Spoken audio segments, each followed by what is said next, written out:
başlıklı oturumumuz devam ediyor.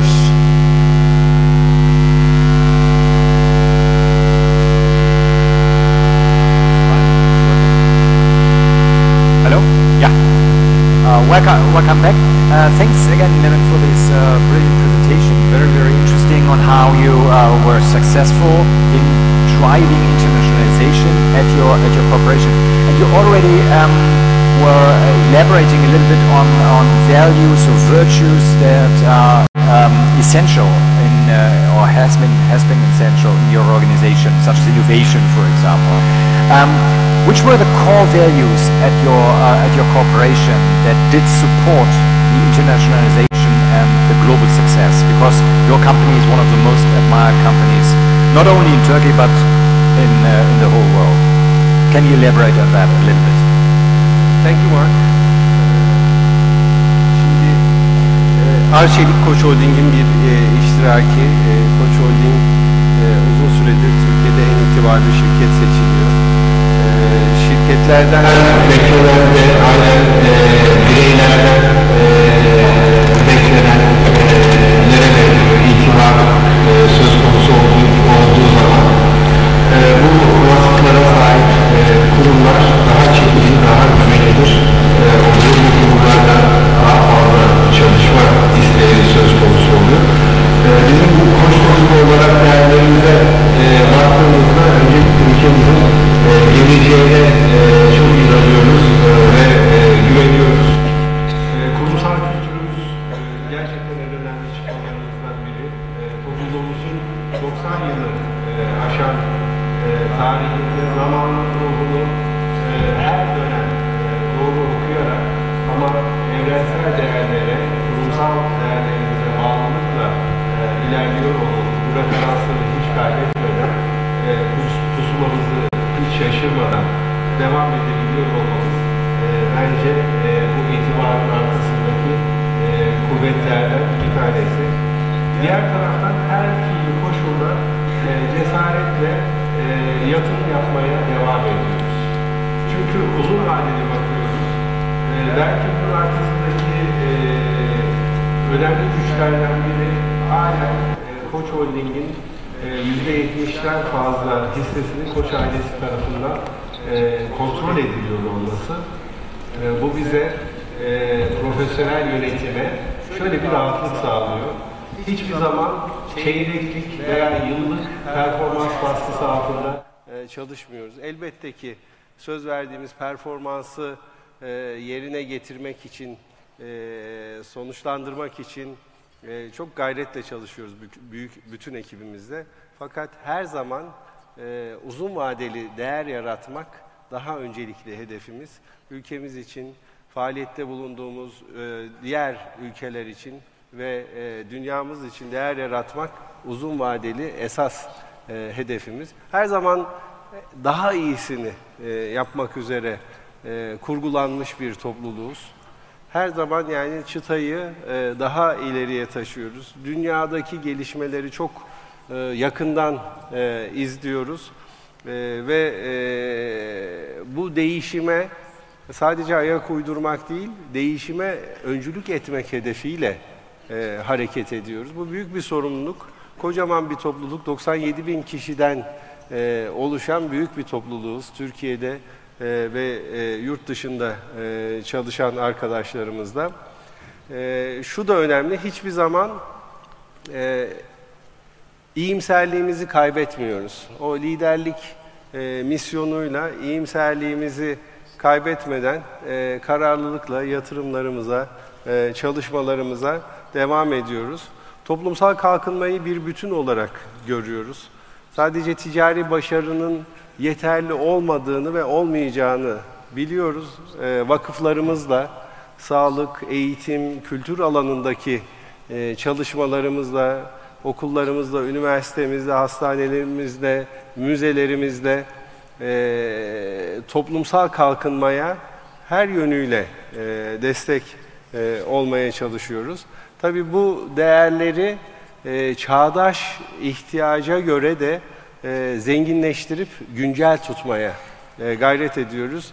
Örnek vermek gerekirse işte inovasyonu konuştuk, inovasyon yetkinliği çok önemli. Bu gücümüzü, sahip olduğumuz teknoloji, marka gücünü küresel platformlarda da kullanabilmek, değer yaratabilmek ve bu ülkeden diğer şirketlere de ilham verebilmek gerçekten bizim için çok kıymetli. Son dönemde sürdürülebilirlik, topluluk değerleri arasında önemli yer bulan diğer bir kavram. Koç Holding ve topluluk bünyesindeki şirketlerimizde sürdürülebilirlik alanında tüm yönleriyle pek çok çalışma yapıyoruz. Arçelik'ten örnek vermiştim. Enerji verimliliği, su verimliliği, atık yönetimi konusunda çok öncü ve dünya çapında çalışmalarımız var. Son dönemde kadın erkek eşitliği konusunda, cinsiyet eşitliği konusunda yaptığımız çalışmalar çok öne çıkıyor. Bunlar arasında Birleşmiş Milletler'in He for She programının dünyadaki 10 ortağından birisiyiz. Burada da bu programın toplumsal etki yaratması için de çok farklı mecraları değerlendiriyoruz.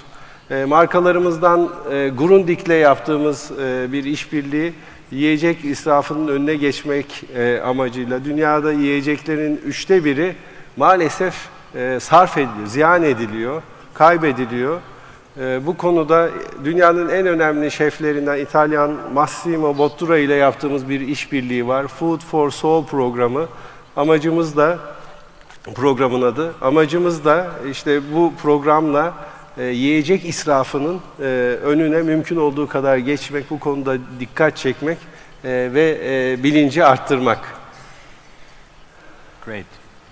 Thank you very much.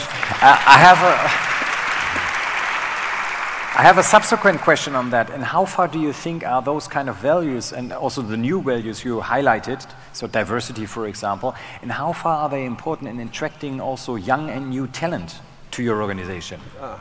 That's a wonderful question. 70% of our workforce is consisted of X and Y generation. And they have different need in terms of their professional life when it comes to selecting and deciding where to work. And first of all, I can say that the purpose becomes more important, more valuable when they decide to make their choice. Because there are alternative jobs for them to work. And in that respect, I'm lucky, privileged, and proud to have been selected one of the top, most attractive global employers. There's a list by the Forbes magazine, and Koç Holding is listed, ranked as number 79th in global rankings. Thank you.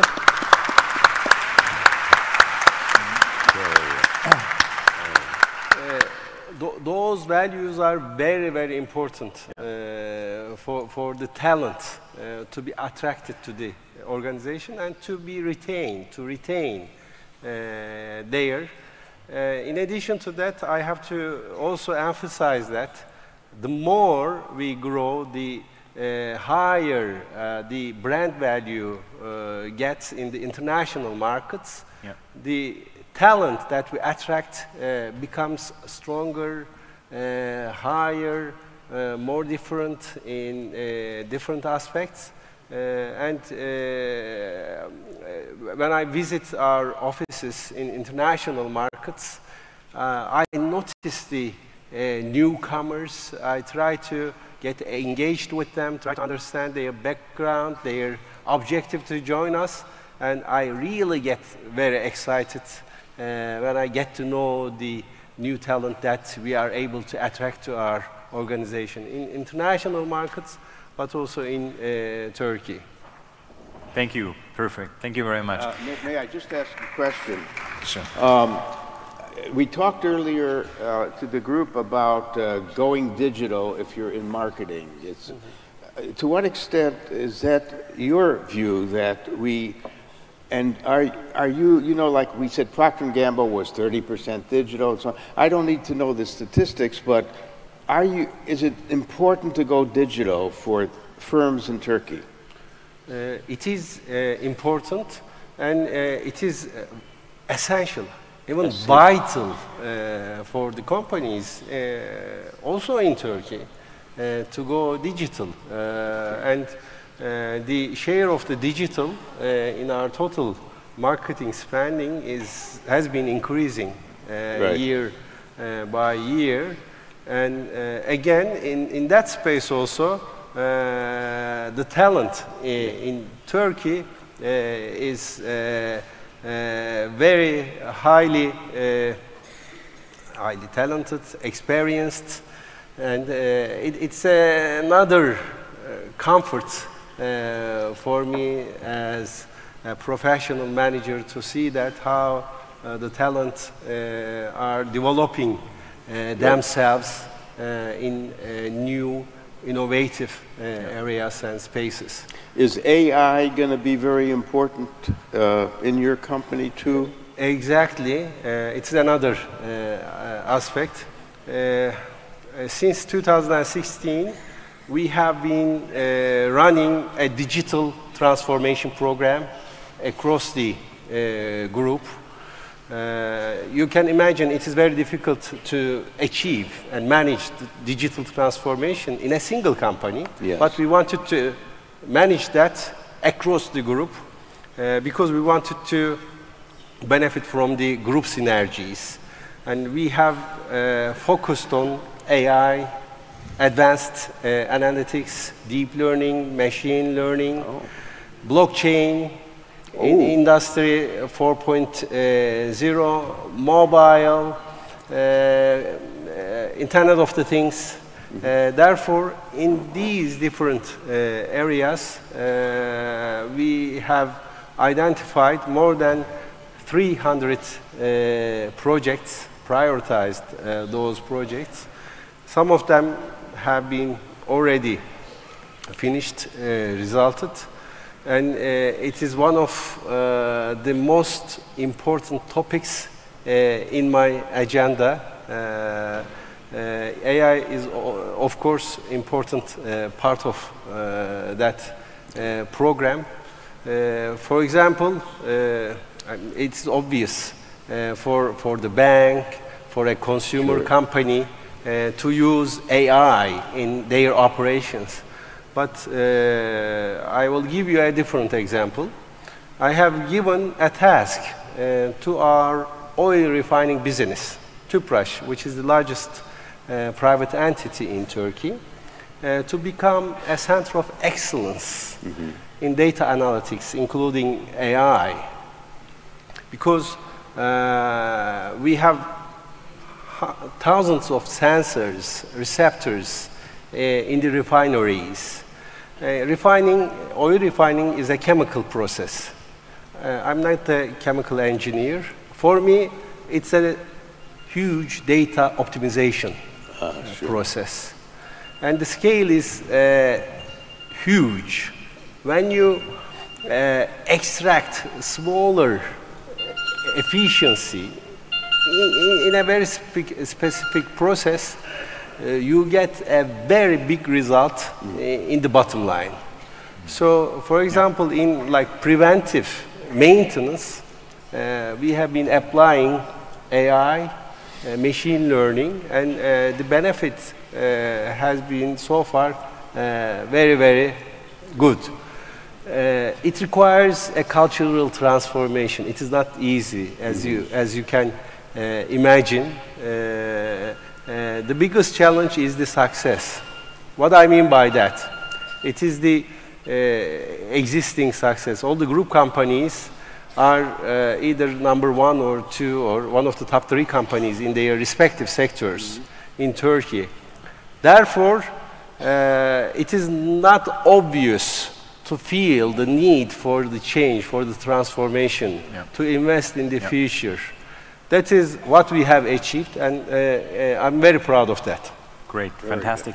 I have one more question to Professor Tai. Sorry for mispronouncing your name. It's difficult for me. We talked a lot about values, and Levin was elaborating on how values also helped attracting talent and also building the internationalization of the company. Which kind of values do you think can Istanbul as a city, we're talking about value-based marketing and also Istanbul as a brand or city branding, nation branding, which kind of values do you think are the most important ones that have the biggest lever for your city, for your country? Well, you use, the word brand instead of trademark, the jurisdictional term in our dictionary. Yeah. I like it because it's larger, has a larger sense. Brand covers, after my mind, the tradition of the city, the shape of city. However, Istanbul is for the Turks only a city of 500 years. But the tradition and the residue, the so-called heritage, material heritage is still here, and you can use it. You can use it and you have to use it. The basic cities on this world are not in Istanbul. This is, Kayseri in Turkey. Okay. Kayseri is the city of Caesarea of the Roman Empire. Is a city of private business enterprising. There are a lot of company forms, enterprising forms, and a lot of literature, oral and written. Jokes and serious critics or praisings about the mentality of this town. And Ankara is also a neighbor town of that. They belong to the same province of Ankara. And from this place comes also the famous company of Koç. And the second holding was also Sabancıs, are not from Kilikya, even from Kayseri. So the mentality of the city and the tradition is very important. You have to keep it. There are some cities like that. For example, Augsburg in Germany. As far as I know, it's not Frankfurt, Augsburg. The real capitalistic city and enterprising city of the German mentality. The second one is, of course, this Repubblica Marinare in Italy. You talked about it. Venezia, Verona, Firenze, Pisa, and Genova. So that's a line on the northern of Italy. Enterprising cities and city-states. After that, you have to run hundreds of kilometers to south, and you only found something like that. This is Amalfi, on the coast of Italy. So very rare, very rare.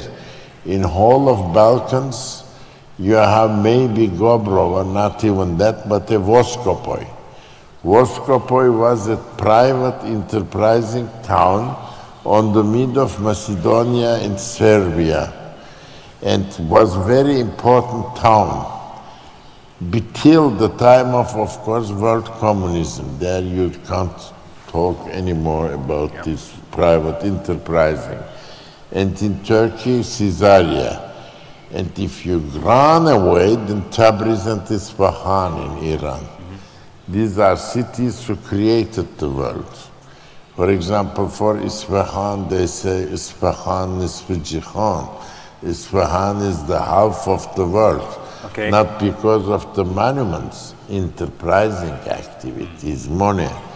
And then you run to Indian subcontinent. The best and maybe only one is Lahore. It's interesting enough, these Lahoris had been Indies and exchanged with the Muslims of Delhi, and today it's just on the boundary. The real competitor of Ottoman textile industry of whole world. Still it's a center of design and mentality that you have to keep. If you don't, you can't go further. We have to create it again. and say Istanbul is a center of Turkey today. You have to keep this tradition. If not, you can't go further. Try to grasp the idea here. Thank you. Thank you very much. Phil, you have 1 minute to answer one last question, one last closing statement Yes.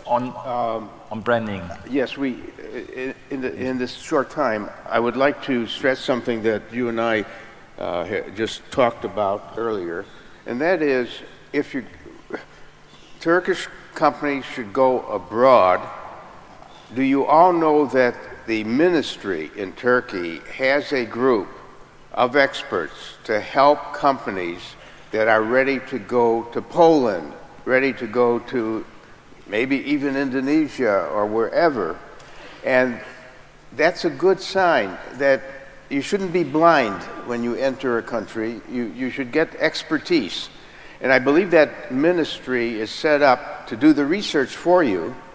It's possible they also subsidize some good ventures that they want to see take place. And have you noticed that too, that there's a ministry and... Sure, Professor Cutler. Let me switch to Sure. Turkish. Sevgili misafirler, biliyorsunuz bakanlığımızın daha önceki dönemde Ekonomi Bakanlığı, şimdi Gümrük ve Ticaret Bakanlığımızın bünyesinde Turquality programı var. Türk markalarının yurt dışında büyümesi için çok önemli destekler söz konusu. Bunların pek çoğundan haberiniz olduğunu tahmin ediyorum. Ama Profesör Kotler'la konuşurken gündeme gelen bir konuydu. O bakımdan kendi tecrübemizde, özellikle Beko'nun bu serüveninde bu programdan çok faydalandığımızı sizlerle paylaşmak istiyorum. Programın içerisinde şirketin ihtiyacına göre marka stratejisinin oluşturulmasından yurt dışındaki fuarlara katılım, mağaza kirası, reklam katkısı gibi pek çok konu söz konusu. Ama bunlara ilave olarak burada hükümetimizin topyekün uluslararası gelirlerin artırılması konusundaki desteklerinden de bahsetmezsek eksik kalır. Bu anlamda Exim Bank'ın Türk müteşebbislerle çok yakın çalıştığını ve destek olduğunu söylememiz gerekir. İlave olarak da ben şahsen Türkiye'nin yurt dışındaki misyonlarının, yani büyükelçiliklerinin ve özellikle de ticaret müşavirliklerinin gittiğimiz ülkelerde ihtiyaç duyduğumuz her türlü desteği verdiğini de sizlerle paylaşmak istiyorum. Pazar araştırmalarında oradaki ekonomik yapının, iş dünyasının değerlendirilmesinde çok kıymetli işbirliklerimiz ve görüş alışverişlerimiz olmuştur. Bunu da bu vesileyle paylaşma fırsatı buldum. Thank you, Professor. Okay.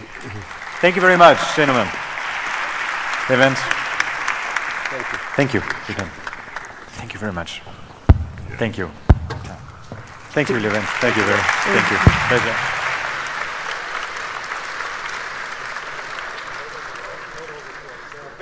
Evet. Teşekkürler. Thank you so much.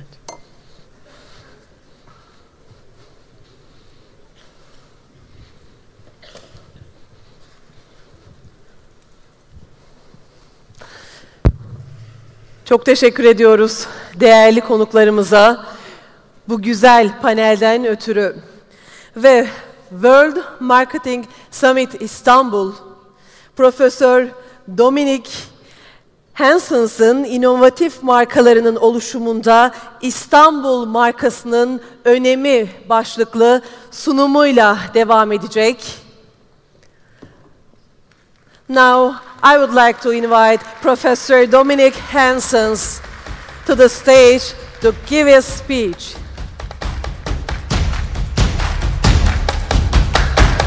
Welcome, Professor. Hi. the clicker. The clicker. Here. Thank you. You're welcome. Can I start now? Yeah. Okay. All right, good afternoon. It is a pleasure to be here, and I think I have a tough act to follow after this wonderful panel discussion that we just heard. But I think I do have an opportunity to create a few connections from what we've just heard with our topic here is about creating a strong Istanbul brand, not only in a vacuum, but also specifically for the information age that we heard so much about today. So here's what I would like to go in the brief time that we have together. I'd like to first step back at a very qualitative level, do something very simple to sort of define what's a strong brand. I'm not sure that we have done that yet. We have, of course, given many, many examples. The second thing I'd like to do is to give a quick overview about why do we do branding in the first place, because it requires effort. Most companies actually don't have strong brands. A strong brand is an exception rather than a rule. And it can be expensive. So therefore, we need to learn something about financial impact of strong brands in order to make that worth our while. Third thing I'll do is I'll take that branding concept into the information age. We've already heard a great deal about it this morning, and that's the reality. We cannot assume that the principles by which you become a strong brand in the 21st century will be the same as in the 20th or the 19th century. So we'll review that. And then finally, I'll make some implications for our key topic about Istanbul as a strong brand. So that's the 4 points I would like to cover with you. So let's start. Well, it's quite obvious that to create awareness is key in starting a branding strategy. People have to know your name. So once in a while I watch some tennis, and a couple of months ago I saw Roger Federer play, and you know him well, is probably the world's most famous tennis player. But what surprised me is he was not wearing a Nike outfit. He was wearing basically the signals and the logo of another brand. Okay, and that brand is Japanese. And I actually would have had a complete lack of knowledge about the existence of that brand if it wasn't for Roger Federer. So awareness creation is key, but it's only the first thing. It is not sufficient, okay? Which gets then to the next question is, well, what is there beyond awareness, okay? And here we go to some research about brand personality that is really very interesting and I think can apply very, very well to our discussion here today. See, there's been some research done that sort of disentangles the sources of personality, okay, and as applied to brands. And here they are. There are many aspects of personality, but you can summarize them along the following five dimensions: sincerity, excitement, competence, sophistication, and ruggedness. Okay? And I'm really drawing from the scientific literature here. I didn't make these up. Okay? There's a lot of strong empirical support for this. So let's take a look at this. The issue is that not all brands are going to score high on all dimensions. And this is also going to be a function of perhaps what industry you're in, which may care more about one dimension than another. So, for example, let me take the Beko example from the previous panel discussion. And you heard our speakers say that at one point in the evolution of Beko, they decided to sponsor some sports teams, and several of them, including Barcelona Football Club. Okay, that creates awareness, that's great. But let's see what else it does, okay? Let's contrast what Beko does, you know, appliances and consumer electronics, and let's see what FC Barcelona does. Okay? If you're in the appliance business, yeah, you can build high quality product which creates competence. These products can be rugged, okay? They can be sophisticated with electronic devices, but it's hard to call an appliance exciting. It's not exciting. The category is not exciting. But a soccer team, especially FC Barcelona, that's exciting. Sports is exciting. So from a personality fit perspective, what they're doing is they're taking 4 dimensions that they're sort of good at by virtue of the business they're in. They see what's lacking in the personality profile, and then they sponsor sports teams. And that brings excitement into a category which is otherwise very difficult to create excitement for. Okay? So you see from a strategic perspective, their strategy is actually beautifully aligned with the notion of creating personality for a brand, that is to create the key associations. This is a word that I've heard, of course, before, but it really is key. A brand is basically a set of associations between the provider of the product or service and its origin. Okay, that's what a brand is. Okay. All right. So a little bit about financial impact. Again, we've heard a few things about this already, but it's hard. But it's important actually to drive the point home on this. What do you get out of strong brands? The scientific literature in marketing shows that all else equal, you create higher demand. So that's good. You create higher sales, and so it helps you achieve your growth objectives. That's pretty straightforward. But it does more than that. Okay? There is generally a strong association between the quality, or excuse me, between the strength of the brand and the price premium that it can charge. And again, we saw an example of that in the previous panel discussion. Okay? That price premium in the US averages 26%. Okay? So if you take a category, pick any category, and you look at strong brands and weak brands, or weaker brands, there tends to be a 26% price premium, even though the products are otherwise very similar. Okay? That is not to be underestimated because, of course, you get much more revenue for the same amount of sales. Okay? A third one is the opportunity to expand. For example, to go into international markets if you already have a strong brand, but also, for example, to get into adjacent product categories and to expand your distribution. And that is because as a representative for a strong brand, a salesperson usually finds it easier to get access to new distribution points than a weaker brand. Okay, we see that very, very strongly. Okay? And finally, and this one is sometimes underestimated, but strong brands have lower sales volatility. And now you have to think about the economic environment. See, we all hope to be doing better and better in business, but we're subject to the economic swings. And in some sectors, of course, it's stronger than others, okay? It's been shown that strong brands kind of weather the storm of an economic recession better than weak brands. Okay? So the volatility, there's still some volatility, but it's smaller than with weaker brands, all else equal. Going back to the major recession we had starting in 2007, then into 2008, 2009, we certainly saw some of the weaker brands actually cull their product portfolio. So in other words, chopping off sub-brands, whereas the weaker brands didn't have to, the stronger brands didn't have to do that. Okay? You also saw it in the evolution of their valuations. Okay? So these are just on the financial side some demonstrated advantages of strong brands. And then in addition, of course, you have what's already been mentioned, the effect on personnel, attracting higher quality people, being able to retain them longer.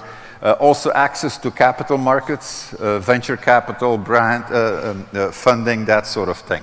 Those all have been demonstrated.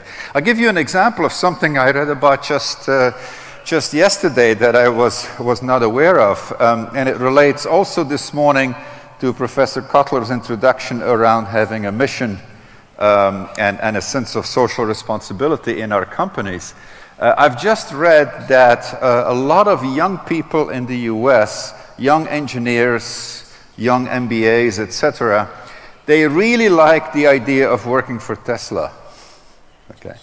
Now, Tesla is just a car company, but then again, it isn't. It only makes electric cars. And so there comes this notion of, well, you know, if I'm going to work for a car company, let me work for a company that promotes totally pollution-free products and is the wave of the future. Even though when you actually join that company, it's incredibly hard work because they are ramping up production as fast as they can, and so consequently the work conditions are very, very taxing. But there is a sense of accomplishment when you work for a company with those kinds of objectives relative to a more legacy company. Okay, now, that's all good. Those are perhaps, I hope, reasonings that makes logical sense to you. But now the question is, do we actually see that in the data? Or is this just wishful thinking? Well, some colleagues of mine, I mentioned them there a couple of years ago, did a very interesting study about the relationship between the value of the brand and the value of the firm, you know, the stock returns that a company has. And this is, of course, for public companies. Okay. The elasticity, I'll explain in a second, is 0.33, the average. Okay. So here's what that means. For every 10% increase in brand strength, the value of the company goes up by 3.3%. Okay. So, and that is, and you know that these brand valuations, those are net present values of future earnings. That's what a stock price really is. And so you see right there that the investor community implicitly appreciates strong brands because they believe that they are in a better position for the future. So you see that confirmed in the data. And I will come back to that in a minute. I also mentioned another result, very strong result, on the practice of either corporate branding or house of brands. Let me explain. If all of your products have the same name, you are a corporate brand, like Disney, for example, or Facebook, etc. Okay. If, however, the corporate brand is much less well known, but the individual sub-brands, the products, are very well known, then you have a house of brands. That's Procter Gamble, which has been mentioned. Okay? Not many people know that, for example, Tide, which was shown earlier in a slide, is a Procter Gamble brand. The company stresses the product name or the product brand name, such as Tide, but doesn't really stress the corporation too much. Okay? And there's reasons for doing either. Okay? So the research shows that the financial returns of corporate brands, all else equal, are higher than those for house of brands. So in other words, there is a lift of branding the entire corporation that you otherwise forsake if you opt for a house of brand strategy. So for these reasons, those are just two examples of how we can say that there is strong evidence, scientific evidence, that branding, even though it's hard work, it can take a long time, and it can be costly, that it provides superior financial returns across the board. Okay, so now we get into the question about what's changing in the information age. And you remember from the discussions this morning, you already got a preview, there is a great deal of change. And my objective here is not to review all the tech developments, but rather to study a little bit what happens to the consumer and his or her attitude towards brands when you see so much technological innovation happening, whether it's AI, or mobile marketing, or any of a large number of digital initiatives that we have seen and that we continue to see. So here's my overall perspective is as follows, and we have to be very careful here, okay? The key thing as I see it, what's happening for consumers, is that product information is easier to obtain. Simple as that. So people have always wanted high quality products to buy at a fair price. That's the same as before. But what's changed is the cost of obtaining information about product quality has gone way down. Why? Because the digital age provides a wealth of data points for you to look at when making a product or a service choice. Okay? And because that is going down, the feedback loop from customer satisfaction is becoming stronger. Okay? So, make the following comparison. You are traveling to a city where you have not been before. You're walking through the streets of the city and you need a place to stay. And you see hotels. Or you need a place to eat. You see names of restaurants. You don't know anything about them. And then you see a well-known name, maybe a Hilton hotel or something. You say, oh, that's a big brand, I'll go there. That must be good. Okay? Now, there's nothing wrong with that, but you're just reacting to the presence of a quality signal, which is just the name of a brand that you're familiar with. And what's changing now in the information age, that it is so easy to get your smartphone out and to take a quick look at the reviews, not necessarily of the brand, but the particular property that you're looking at, okay? Because you could have the Hilton brand, and then there is one on this street, and there is one the other side of town, and their qualities are different. You would find that from access to modern information sources, for example, your smartphone, okay? And we see that everywhere.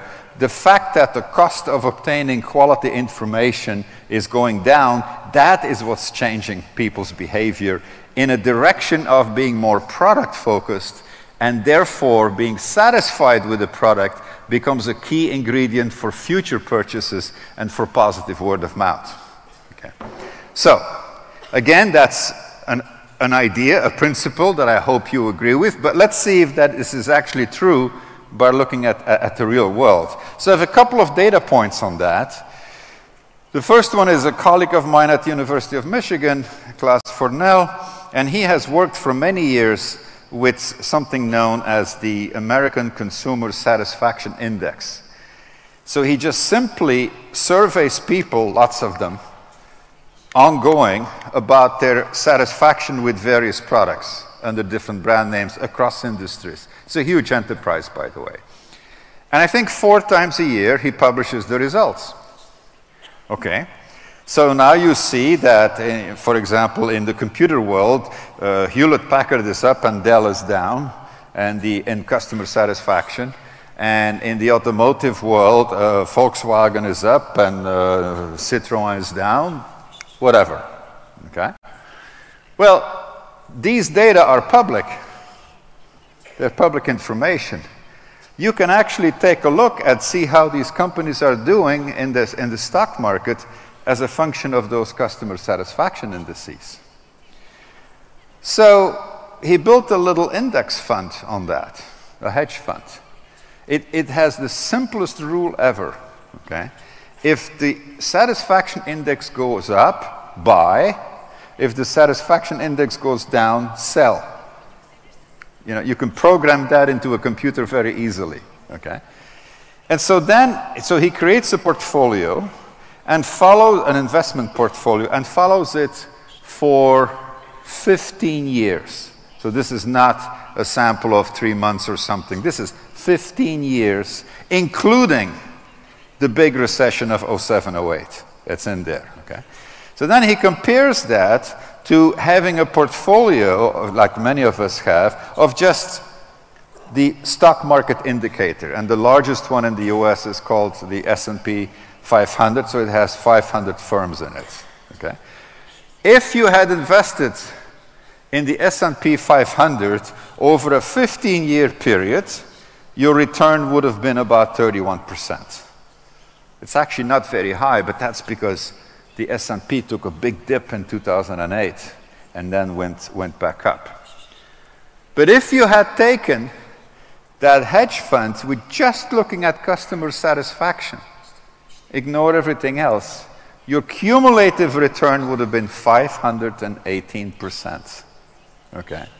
So that is a huge endorsement based on real objective data of the notion that customer satisfaction is driving people's purchase behavior, and of course, people's purchase behavior is then reflected in either good or not so good financial results, etc., etc.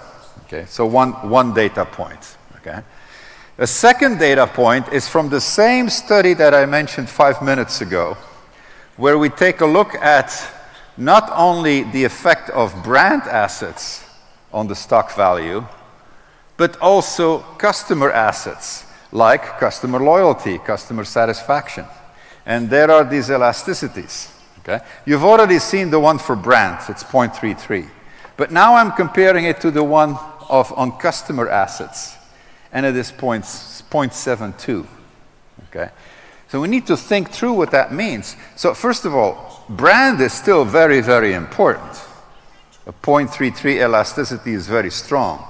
But that customer aspect has gotten even stronger. Okay. And that is different from what it would indicate the case, let's say 20, 30 years ago, when we did not have easy access to information, so therefore consumers were more reliant on brand than they are today. Okay. So the new branding strategy, if you wish, that works, is not only create awareness and associations, but once you've done that, you've got to deliver. And you've got to get that customer satisfaction level high. And under those conditions, you get a combined effect that really produces, can produce enormous results. Okay? Let me just, Amazon, for example, for many years was having huge losses until a sufficient number of repeat purchases kicked in. That's customer satisfaction plus brand value. And it's started to grow exponentially in revenues, and it's now very, very profitable. Okay? So those are examples that show that in the information age, the reality is a little different from what it was. And we'll talk about implications for Istanbul in just a minute. And my final example is a young colleague of mine at UCLA who also he also looked at hotel data. And what he's seeing is that if he looks through a whole bunch of financial records and he compares hotels that are very profitable versus less profitable, and he does that 10 years ago, it's mostly brand strength that drives the results. Okay? And then over time, the brand strength is still important, but gradually the importance of one particular hotel of the chain gains in importance. Okay? So the brand influence goes down and the product influence goes up. Okay? And again, that doesn't mean that brand is not important. It means that circumstances have changed where customers can now have more of that product information and are acting accordingly. Okay? We also saw that, by the way, some work that I did a couple of years ago, when you take a look at when firms are sold, mergers or acquisitions.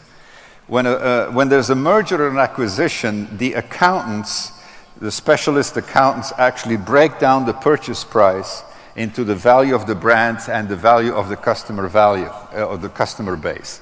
And then, of course, other things. Okay? And so, again, over time, between 2003 and 2013, you see that brand value has gone down and customer value has gone up. Okay? The sum of the two is still about the same, but the relative ratio of each is changing.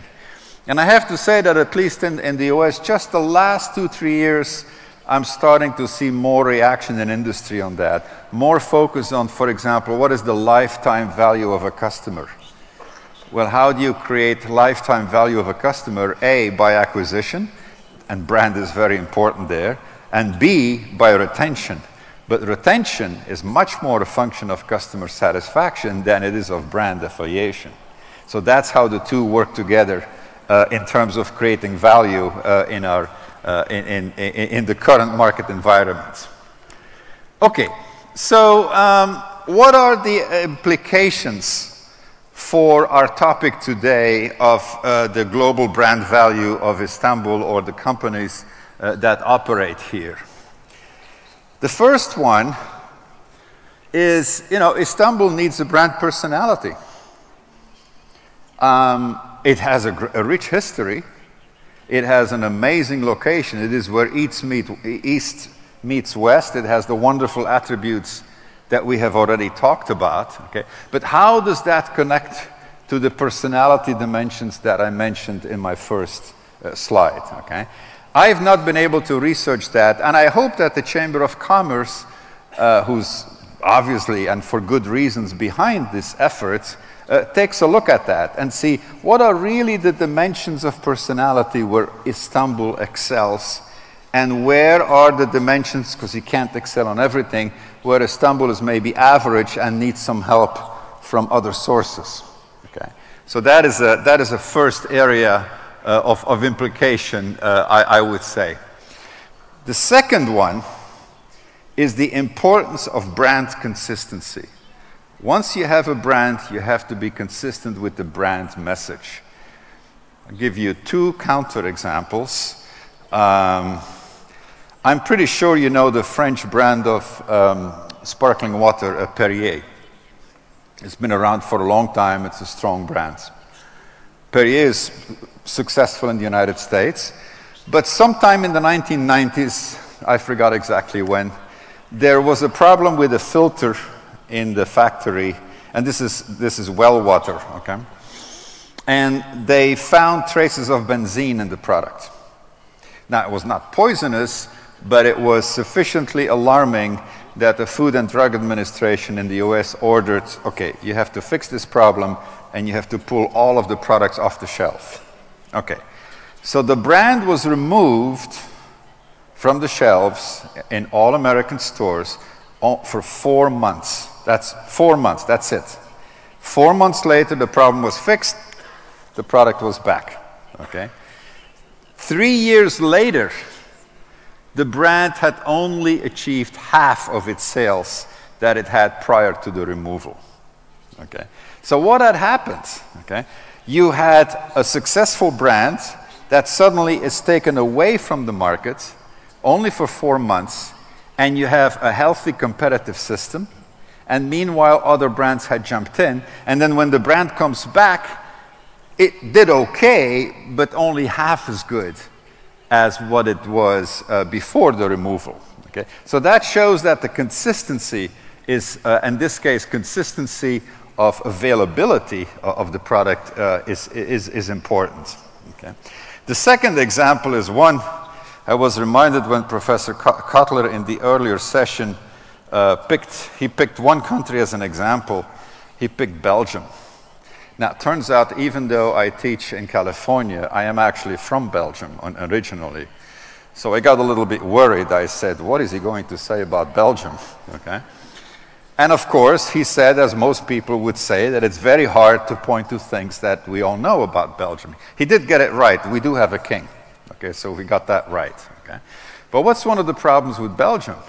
It's these multiple language groups. There's 2 of them, and then Brussels wants to be sort of its own country, more or less. So what happens is, from a government perspective, there is a Belgian government, then there is a Flemish government, then there is a Walloon government, and then there's a Brussels government. And they all try to attract, for example, investors or locations of foreign subsidiaries. So what happens if you're, let's say, American or Turkish or Brazilian, you get very confused. Now, wait a minute, this is Belgium, but this is Flemish. What? But I talked to the consul from Belgium yesterday, and you represent the Flemish government? What's the difference? They don't understand. I understand, I'm from there, okay? But you cannot expect people to understand complexity when the complexity is not really needed. So there's a lack of consistency of message in that country that creates a weakness in branding, and that's one of the reasons why Belgium doesn't have a strong brand, is the messaging is inconsistent. Okay? I would have to say, from what I've heard so far here, the message here is very consistent. You know, it is about Istanbul, okay? And that's clear and well known and has a lot of historical significance. Okay? It will only need, as I said, the brand fit in different categories. Is it about technology? Is it about design? Is it about taste? Is it about history? How does that translate into opinions about the Istanbul brand in today's environment in a way that's relevant for consumers? And then finally, last but not least, it is the information age. What can you do now very cheaply in the information age that you couldn't do before is monitor. Not necessarily by running expensive surveys, but by monitoring, let's say, click streams or Facebook likes or other metrics of how the brand is sort of evolving over time. That is actually now relatively easy to do. There are various providers of these internet services that show you what people are clicking on in their internet behavior, which actually correlates very highly with their overall interest. And so monitoring, is the brand going up in interest levels, or is the brand going down? And if it is going down, of course, take corrective action to try to prevent any further erosion. Okay? So I think I have run out of time here, so what I was hoping to achieve is take the rich lessons that we've learned earlier today, both this morning and this afternoon, put a little bit of structure around it, first in a qualitative way. When we say brand, what does that really mean? It's these associations that I've summarized. Then talk a little bit about what are the financial benefits and what's proof of the benefits. So if anybody is skeptical, you use that as evidence, okay? And then take that material into the information age and discuss what's different between building brands now versus building brands, 100 years ago. I have to say, being from California, we have sort of an advantage here. As you know, a lot of the technology brands are from California, and it's just the opposite of Istanbul. You have history, fantastic history. We don't. Okay. California's history, in as far as it was meaningful for the world, starts at best 150 or 170 years ago, 1849, the gold rush. Okay? When we see a building in California that's 75 years old, we say, wow, a 75-year-old building, take a picture. Okay?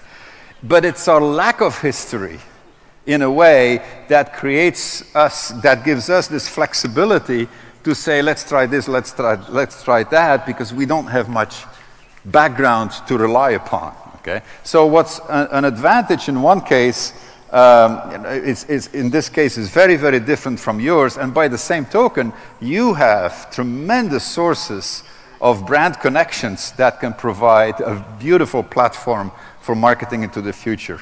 And I wish you all the best of luck with that, and with that, I will close. Thank you.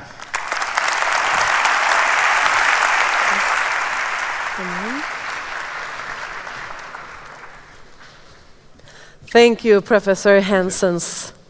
Thank you. Yes. Evet, bir hatırlatma yapmak isterim.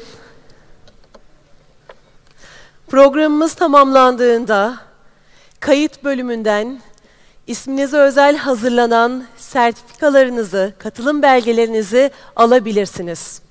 Bu hatırlatmanın ardından bir başka sunumla devam ediyoruz.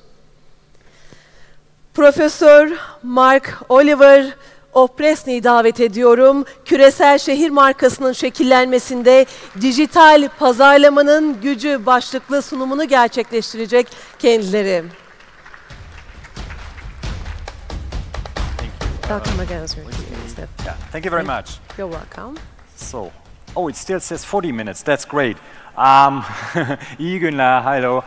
I'm very, very proud to be here with you today, and I'm going to talk a little bit about digital marketing and its impact on branding cities and nations. So first, I'm going to talk a little bit about significance of marketing for my dear colleagues here and friends, Professor Moutinho. But Professor Kotler already mentioned Drucker, and the first slide, whenever I'm talking about marketing, is a slide coming from Drucker, who's supposed to be the guru of the gurus, not only the guru of marketing gurus, but also the guru of every guru in management or strategy. And Drucker said there are only two things which are important for any kind of business. One is marketing, the other one being innovation. First, why you need innovation. Innovation you need in order to stay ahead of the game. In particular, in very, very dramatic times, in very volatile times, you need to be very, very agile.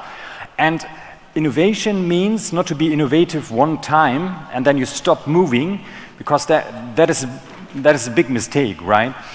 There's a famous quote coming from famous NHL player in the United States, Wayne Gretzky, and he said, "I don't skate where the puck is, I skate where the puck is going to be." So it is also a lot about anticipation. The problem with innovation is that if you're successful and you're innovative and you have a great product and customers are buying that, or also companies if you're in the B2B business, the problem is that your product is copied in an ever shorter period amount of time. And that is a challenge, so you have to keep continuously moving. And marketing is the other thing. But what is really marketing? And now, Luis, this is for you.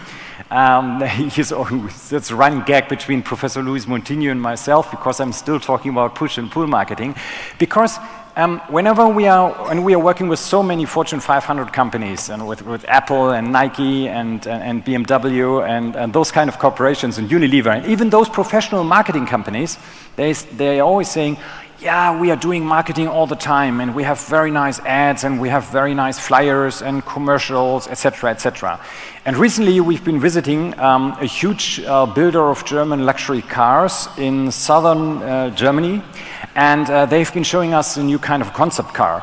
And it's a very interesting car, and like Tom Cruise in Minority Report, you can steer a lot of functions in the car just by using your hands.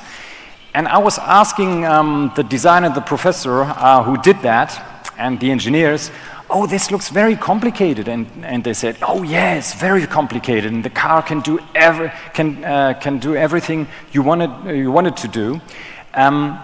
And we printed a manual of the multimedia system in the car, and it's 850 pages, just the manual, the draft manual of the car. And I said, does the customer need all that?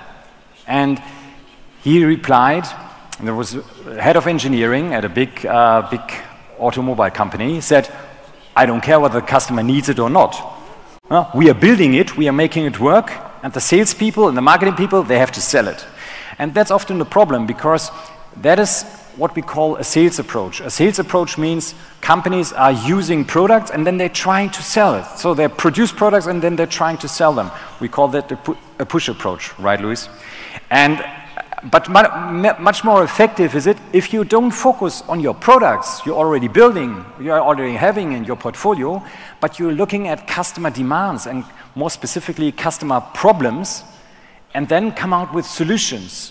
Because then the customers automatically, they see need. And we learned right now from Professor Dominik Hansens that customer satisfaction is a key lever to propel your business, to enhance your business. And that is what we call real marketing, integrated marketing. I say it again, in a sales approach, a company tries to sell the products which it is producing. In a marketing approach, we are trying to produce the products which we can sell.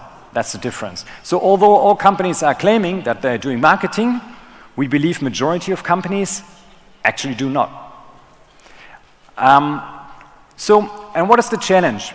And I'm always using this slide, and you can do this with cars, and you can do it with fridges, and you can do it with university education. You can also do it with a lot of countries and other products.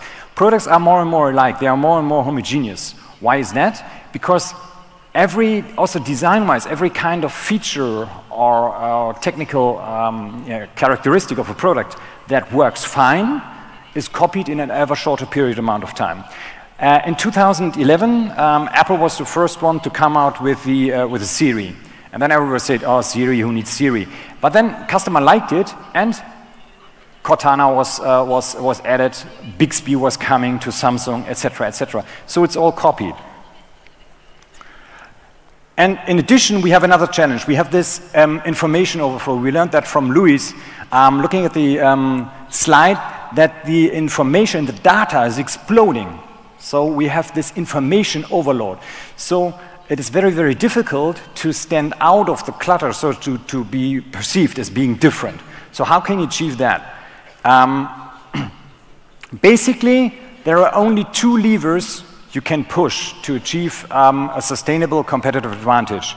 So, say it again, every product, the core benefit of a product is all the same. So whether you go with a Ferrari Testarossa from Istanbul to Ankara or with a Fiat Cinquecento, doesn't make any difference. So the core benefit is always the same, is mobility. And then you can try to differentiate your product by having certain kind of features, like you have an extra warranty, or you have whatever, specific air conditioning or specific steering of some kind of, I don't know, head-up displays. But all this can be copied. There are only two things which cannot be copied. One is brand, and the other one being relationships and people who build up. So this is this customer loyalty, customer relationship management. And in fact, Amazon has capitalized a lot on the relationships they build up. So these are the two levers that really can generate sustainable competitive advantage. Because what is a competitive advantage which is sustainable? A, it has to be important to the customer, because what good is a characteristic which is not positive for the customer? B, it has to be perceived by the customer, it has to be perceivable. And C, it is not it is not subject to being copied within a short or mid-term time period. So you cannot copy that. And these are the only ones which can leverage that.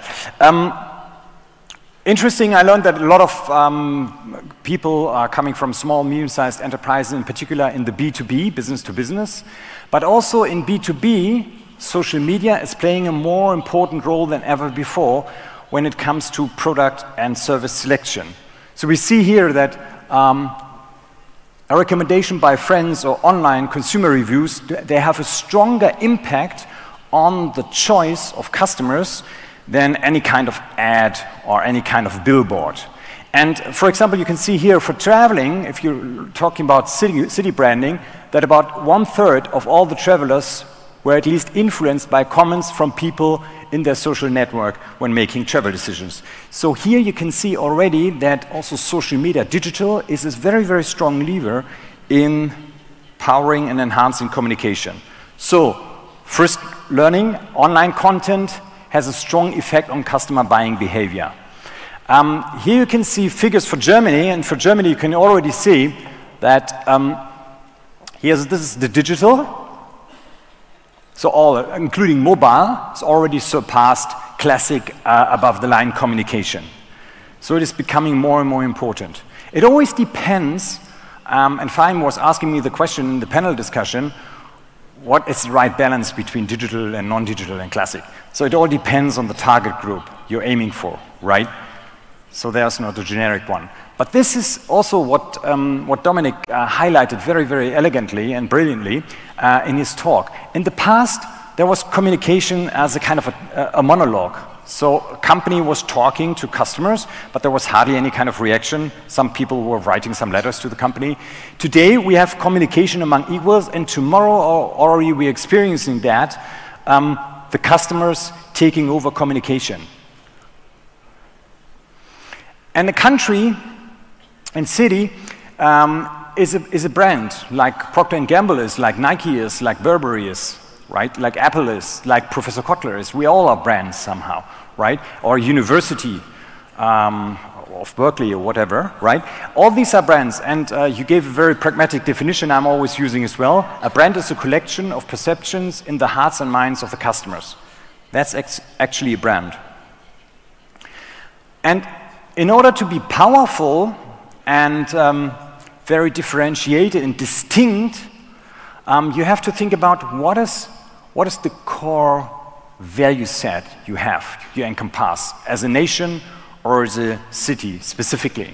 So what are your core characteristics that do shape your brand that no other country or no other city has? What is specific to that? These are just the top values in the consumer goods business. You all know that Apple took over the lead from Coca-Cola. It's always been Coca-Cola. These are just the values of brands.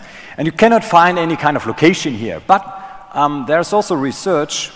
And here you can see that Istanbul is already supposed to be a challenger with respect to some of the data that has been looked at. This is a famous analysis coming from the British Guardian. And here you can see that there are certain kind of clusters. Here, this is the top cities in the world, the top 4 countries and cities, Los Angeles, New York City, London, and Paris. You see Istanbul with respect to buzz strength. So it is the ability of a city to generate media buzz or communication buzz or attention, to grab the attention because you need attention. But also it is about the asset strength. So in how far is a city being capable of attracting investment.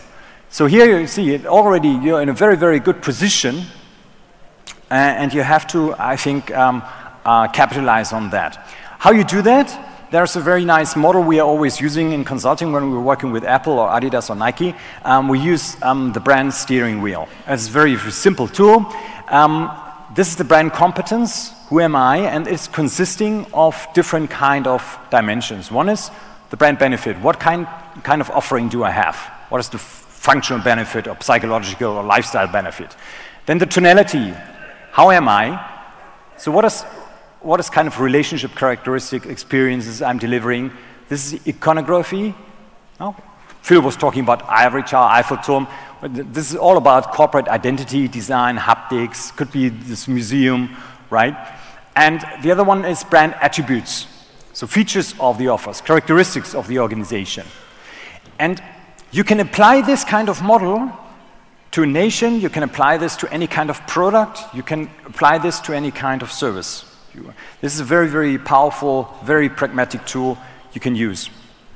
So, my next learning is countries and cities are like consumer brands and must be managed accordingly. And, like I mentioned before, we have this shift. I love to use this kind of metaphor. In the past, it was a bit like bowling. So companies were playing bowling, or also organizations such as United Nations. They were playing bowling, so they were throwing a kind of a composed message towards an audience, and then they were waiting for some kind of response. So whether this is effective or not. But in today's world, we have to play pinball with the customer. I love this metaphor. So this is also one we are using in our social media marketing book. So the company kicks in the ball, and then the ball goes to a bumper, so it goes to a certain kind of customer, and the customer puts this kind of message to another customer. So what does it mean? It goes from customer to another customer to another customer, and you also lose control. So it is less control, but that's automatically always the case. So for example, I work with people at Google, and the Google people always told me one thing: you cannot un-Google yourself. Whether you do social media or not is important, yes, but even if you don't have Facebook or Twitter or Instagram accounts, doesn't mean that anything is not written about your company and your services on Twitter and Instagram and Facebook, right? And it's like what Professor Kotler said, better disrupt yourself than to be disrupted. So better to enter the discussion and participate and try to influence than to be influenced. And I have a nice video here. Oh, it's not working. Can I go back? Ah, now it's working, probably. We tested it, but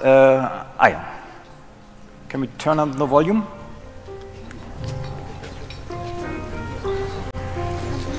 I don't know whether the translator can translate hey that there. as well. Long time no see, looking good. Yeah, let's just keep this simple. I want a divorce. What now? I think you heard me just fine. Come on, this is me. What's wrong? We don't talk anymore. I just put down $1 million on a TV commercial just to talk to you. Exactly. You do all the talking. I never get a chance. Talk on our website, can't you? Sure, if I want to say, order this product. See? It's not exactly a dialogue. What about the print campaign, You can't tell me you missed the billboard in Times Square. That was like a 200-foot tall declaration of love. You're saying you love me, but you're not behaving like you love me. It's not genuine. I don't know. The agency said I was genuinely being funny. Genuinely being charming. They said you would love everything I did. Could you keep your voice down? You're not doing a radio commercial. Look, whether you're funny or not, it's just, I've changed, and you haven't. I mean, we don't even hang out in the same places anymore. You're not even listening, are you? Coupons. You want coupons, don't you? Look, come by the store. I got 2 words for you. Loyalty, reduction. Am I right? That was it, wasn't it? Let's just hug. If you knew me, you'd know I don't care about that. Know you? Sweetheart, I know everything about you. You're 28 to 34. Your online interests include music, movies, and laser hair removal. You have a modest but dependable disposable income. Am I the only one not getting the problem here? I'm out of here. Oh, come on. Don't be like that. Look, I'll tell you what. Come back here tomorrow. I'll give you the chance to win a Bahamas vacation. There's a small chance, minuscule, but technically still a chance. Okay. Yeah. Thank you. I don't know whether the translation is working with the Dolmetsch as well, but he understood the message basically. And it's like I mentioned in the panel as well, we have a new kind of, oh, that's great, thank you very much. We have a new kind of sales funnel. In the past, and the AIDA model is from 1898, attention, interest, desire, action. But we have in digital, and whether you're in digital or not, in today's world we have this ASIDAS model. Attention, search, interest, desire, action, share. And it is very important that you capitalize on the search and also on the share, because this is building customer loyalty, customer satisfaction, which in turn is relating to Roy, right? To what Professor Hansen was saying and stating.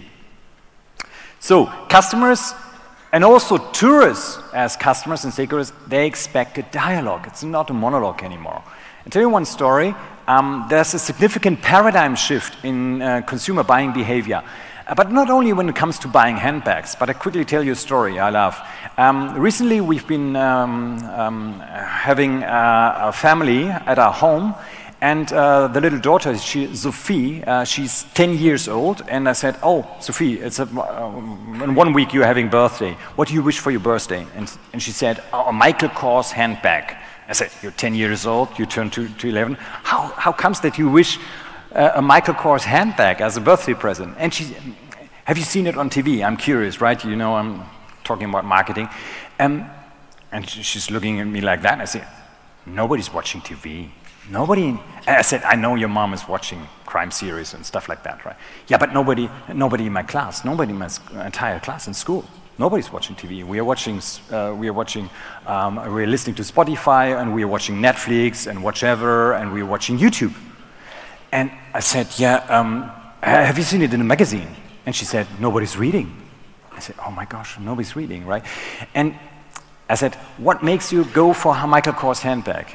And she said, oh, that was the must-have accessory on Dougie B's beauty channel. And I said, on YouTube. And I said, who is Dougie B? And actually, she's a very famous YouTube star in Germany, but so are also global stars as well. So there are different kind of preferences here. And also in traveling, one of the most influential ones around this globe is Murat Osman. And he's always sharing very famous, iconic pictures of a man being led by a woman through different kind of countries and cities. And they produced a photo series, and with the hashtag here, follow me, 2 images, which was exhibited in Times Square in New York, for example. You can see that he's more than 4.3 million subscribers on the Instagram. They started in 2011, and he's considered to be more influential in making choices to travel to certain kind of countries and cities than any kind of travel agency or any kind of report coming. Okay, so digital influencers strongly shape the image of a brand. I quickly skip through that. One very nice proof in that has been analyzed by Harvard Business School. They looked at the tourism industry of New Zealand and how the tourism industry in New Zealand capitalized on the Lord of the Rings trilogy. And they transformed New Zealand into world leader in film tourism. And Peter Jackson, the director, is from New Zealand. And surveys show of Harvard Business School that 30% of tourists say the films influenced their decision to travel to New Zealand. And tourism business minister here, Peter Ellis, said, if I had to make an estimate of the value of the Hobbit films for tourism, including Lord of the Rings, I would put it between 50 million and 500 million per year, minimum. And we cannot look at the entire picture. And going back to that, okay. And here you can see, for example, this has been supported by New Zealand government, by the actors also talking about the shooting. I spent this entire shoot on location. We saw so many incredible places. 8 minutes left, okay. I know I'm a Kiwi, but I have to say I cannot imagine making these films anywhere but this country. So, country and city placement, I quickly go over that because I'm only having 8 minutes left. Country and city placement within movies or equivalent formats can also contain great leverage potential. So you can actively seek for that and multiply it on social media. This is what New Zealand government is doing, New Zealand authorities. They have, first they thought about a slogan to support the brand. It's called 100% New Zealand. And you see, for example, just on the YouTube channel, they have a separate YouTube channel. They have more than 300 videos just supporting New Zealand brand communication. And you see that they have a very consistent message across Facebook, Instagram, Twitter, and all the other channels as well. So, within social media universe, YouTube in particular is an underestimated lever. With Professor Cerf, I can't see him right now. I'm about to bring out a book on YouTube marketing to show that. And if you look at, for example, at specific cities, there are also some cities here, like City of London, officially, where governments, the office of the mayor, they ran specific YouTube channels just for a city in order to grasp attention. I did a quick research, and I was finding very, very few cities indeed who have a separate YouTube channel, who talk, like New Zealand, for example, who actively talk to customers or to potential tourists to inform about your country and your values and your culture. So I think that there's a great leverage potential in that. So capitalization on social media by setting up separate YouTube channel for cities is very, very powerful in our opinion. And a last funny thing and funny story, not to be political, but just to say what is happening or what is possible in the digital, how powerful digital communication also can propel nations and cities. After the inauguration of Donald J. Trump in the United States, there was a very famous claim of Donald Trump, America first, America first. And there was a Dutch from the Netherlands, a Dutch comedian doing a short film, and he was uploading it on YouTube. And he said, if America is first, why cannot the Netherlands be second? And this video gained a lot of views, more than 27 million views in just a couple of few days, propelling Netherlands brand awareness dramatically. Let's quickly look at it. It's very funny. Nou, dan, afgelopen vrijdag was het zover. De 45ste president van de Verenigde Staten werd beëdigd in Washington D.C. Donald J. Trump. Hij had een duidelijke boodschap voor de rest van de wereld. Ik neuk jullie allemaal de moeder. Nou ja, hij zei het in iets andere woorden. From this day forward, it's going to be only America first. America first. Ja, en omdat wij ook wel inzien dat we hem beter te vriend kunnen houden, stellen wij ons landje even aan hem voor op een manier die hem wellicht het meest zal aanspreken. This is a message from the government of the Netherlands. Dear Mr. President, welcome to this introduction video about the Netherlands. It's going to be a great video. It's going to be absolutely fantastic. Our founding father was William of Orange, who fought against the Spanish, total scumbags. They fought against us for 80 years, but they couldn't beat us. Couldn't do it. Total losers. They're all dead now, by the way. We speak Dutch. It's the best language in Europe. We've got all the best words. All the other languages failed. Danish, total disaster. German is not even a real language. It's fake. It's a fake language.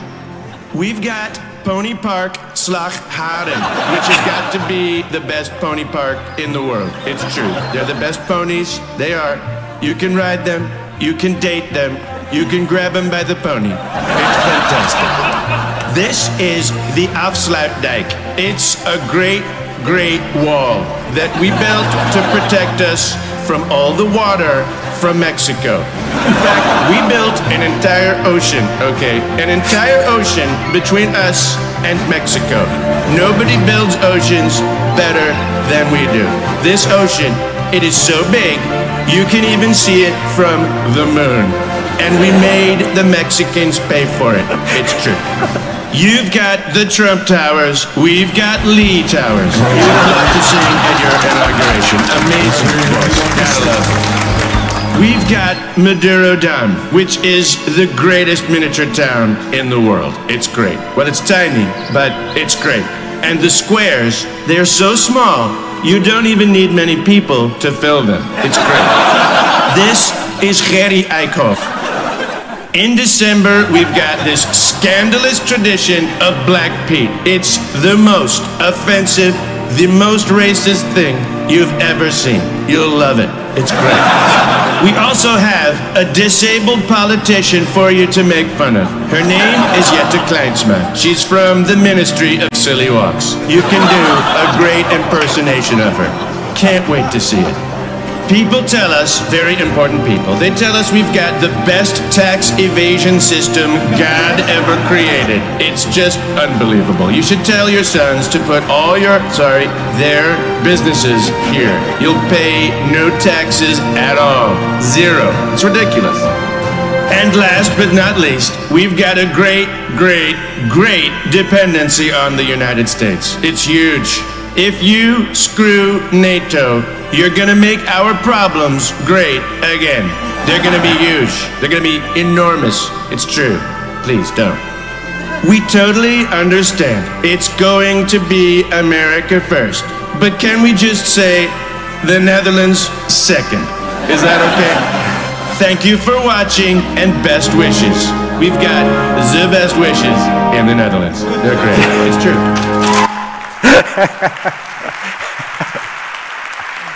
And actually it wasn't done by the government of Netherlands, but they supported it. And the Netherlands, they called all other European states to do similar videos. And if you Google on YouTube, and you look on YouTube, you find similar videos from Italy, from Spain, from a lot of other countries as well. So also Italy second, etc., etc. So guiding principle in digital era is you need to listen first before you talk. Yeah, and also I also teach a lot of negotiation classes. Negotiation. I said first understand before being understood. This is the same in digital era as well. So listen, learn, act, and control because you first need to understand the customer. Listening and speed are key. This is what a company is suggesting. So we talked about the 4 Ps, and in fact, you can also call it 4 Cs or 7 Ps, etc., etc. So every kind of product or every kind of corporation or organization is projecting an image of a brand or an organization onto what we call a brand screen.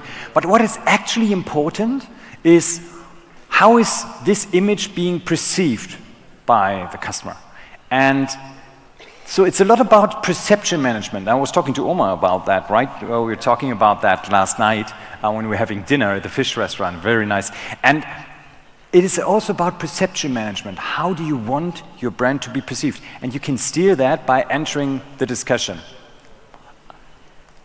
Here, this is the program Istanbul and Turkey Vision 2023, and Istanbul plays an important role in the government policy. I'm looking at the government page here, and you said that, for example, here to make Turkey the 5th largest tourist destination by 2023, host 50 million visitors.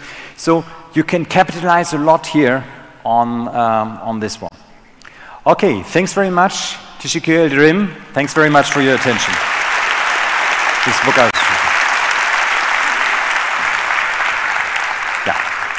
Thank you. Thank you, Professor. Thank you.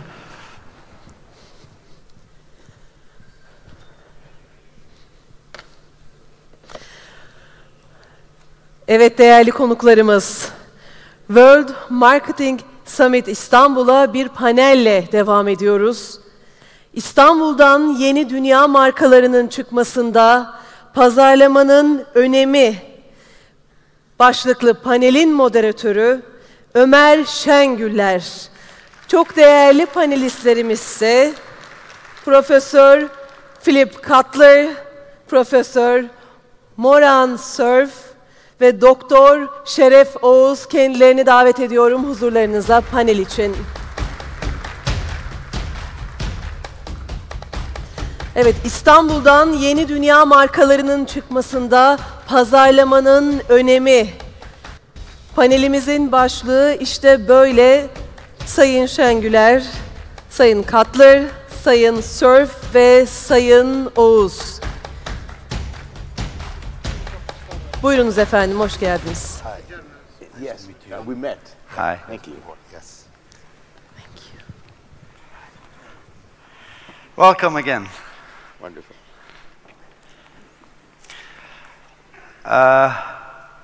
We will be talking about Istanbul and how can we increase the brand value of Istanbul and how can we create global brands out of Istanbul. We will be having two parts. In the first part, we will be talking about Istanbul itself, and in the second part, about creating brands from Istanbul. If you allow me, I will continue in Turkish.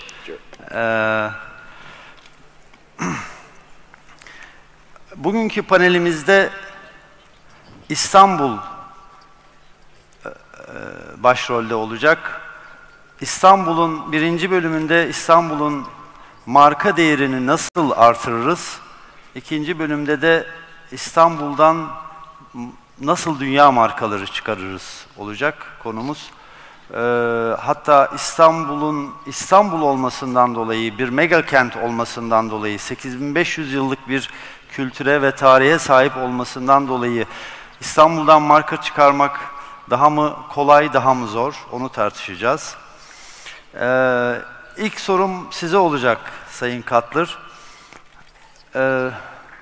Romantizm deyince akla Paris geliyor. Tango deyince akla Buenos Aires geliyor. Eğlence deyince akla Las Vegas geliyor. İstanbul deyince sizin aklınıza ne geliyor? In my case, I think of the mystery of Istanbul, the history and mystery, the intrigues, the layers of culture, the layers of invasion and change. So you're quite right. It would be better if we had something, the national dance might remind us, if there was a national dance. What you cited for some other cities is they had, maybe is there something that, let's ask others too, that is the essence of Istanbul? Sizce İstanbul'un ruhu nedir? İstanbul deyince hangi duygular akla gelir? Tarih, history, they said. History comes immediately to mind. Great figures in the history of Istanbul. Great discoveries. The trading system. The centrality in the trading system the role that Istanbul has played in bringing markets together. The East and the West, the East and the West is a theme. I think of this being a point that no other city could claim, that it is the East and the West at one time. As a bridge for different cultures and we used to think of Finland, for example, as a bridge to the West and Russia. Finland was torn between satisfying us, or the West, but also not letting Russia, not hurting Russia's feelings. So sometimes a city has got a two-dimensional situation. Yours is two-dimensional in a different sense, East and West. Okay. Which means there's an argument one can make that you should be bringing the world together. You should have diplomats who we trust because they are holistic. They can think more broadly about what's good for the common good rather than what is good just for the West or the East. Yeah. Thank you. Şeref Bey'e bir sorum olacak. Sizin bir söyleminiz var. Okullarda akıllı tahta değil, akıllı öğretmene ihtiyaç var. Aynı mantıkla gidersek, akıllı kent değil, akıllı kentliye mi ihtiyaç var? İstanbul'un markalaşmasında şehirlerin, kentlerin önemi nedir? Evet.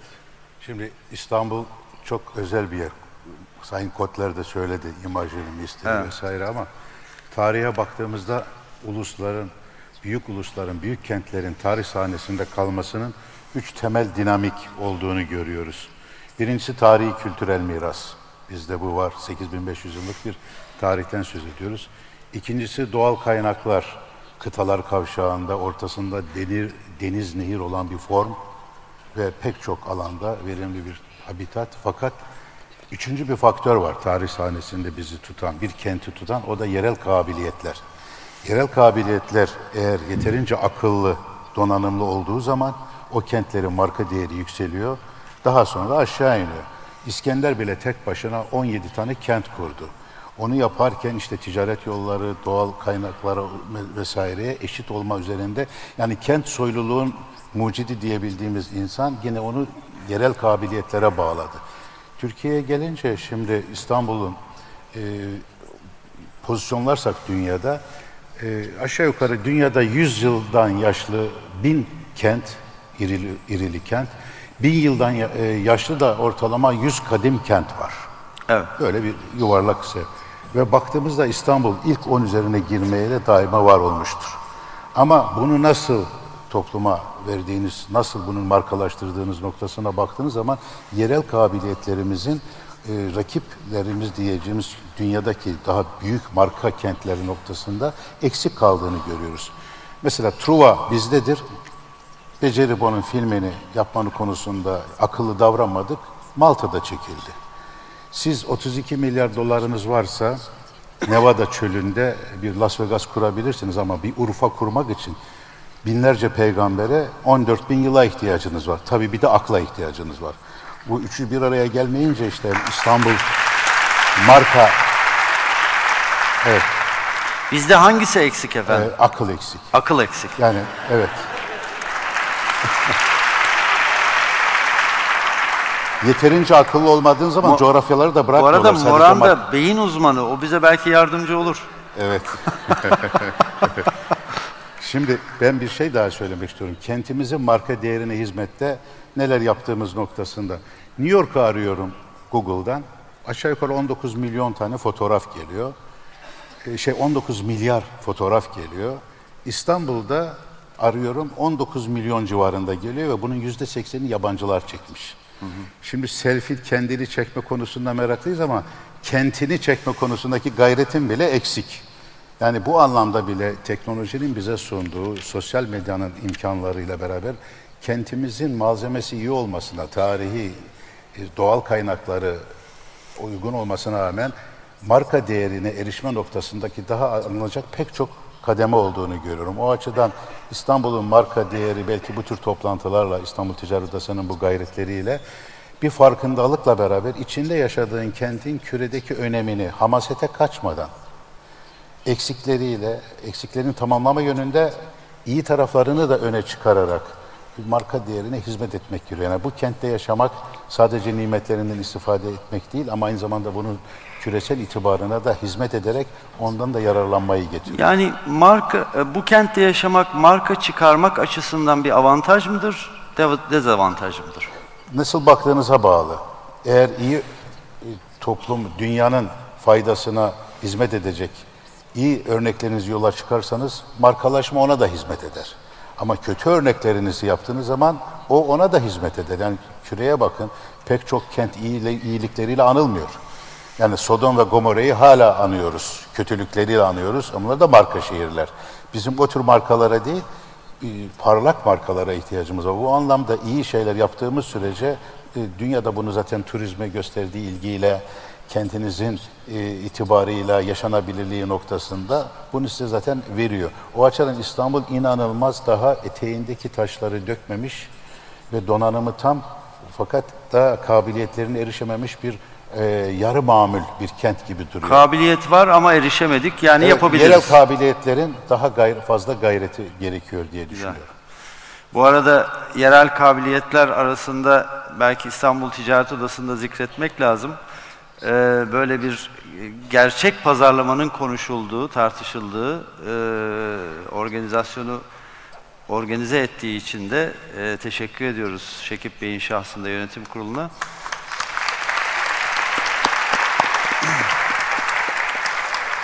Moran, İstanbul kelimesini duyunca beyindeki hangi damarlar, neler harekete geçer? İstanbul beyinde neyi harekete geçirir sence?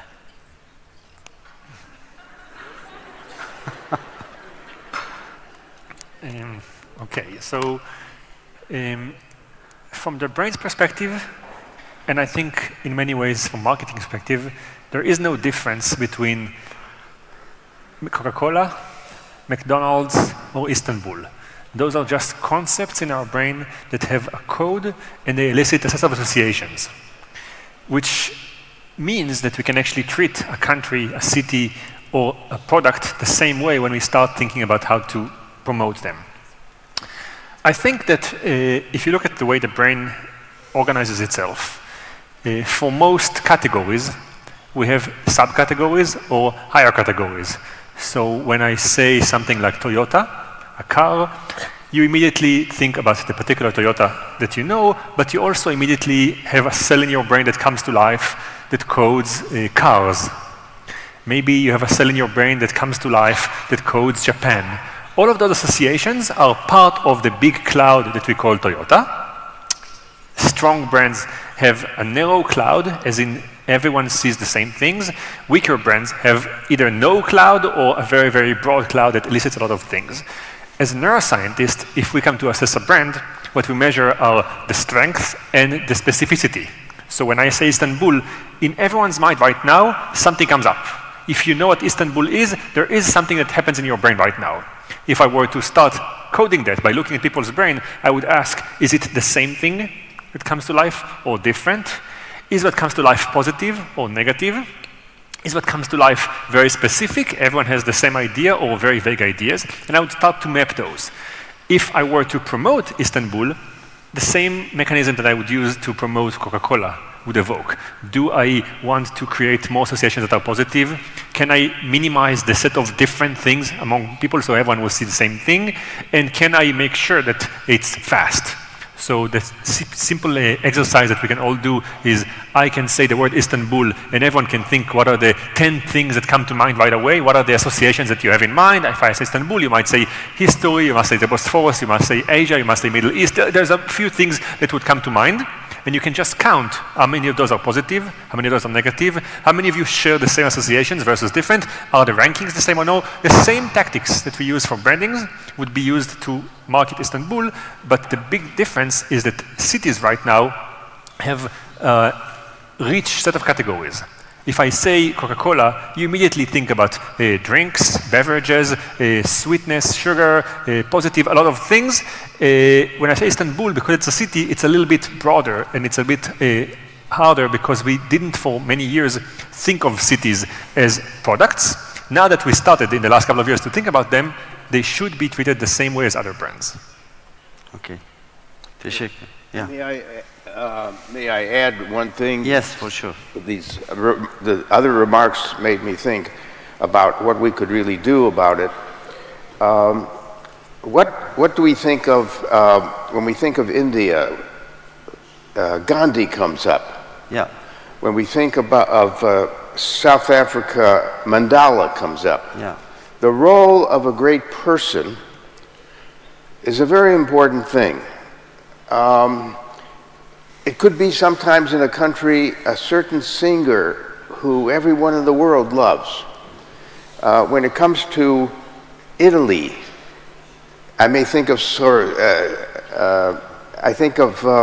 Michelangelo, Da Vinci, Puccini, Verdi. So another ground for source is who are the great personalities. Yeah. That maybe there's some emerging ones too that can be featured and get people excited about the city.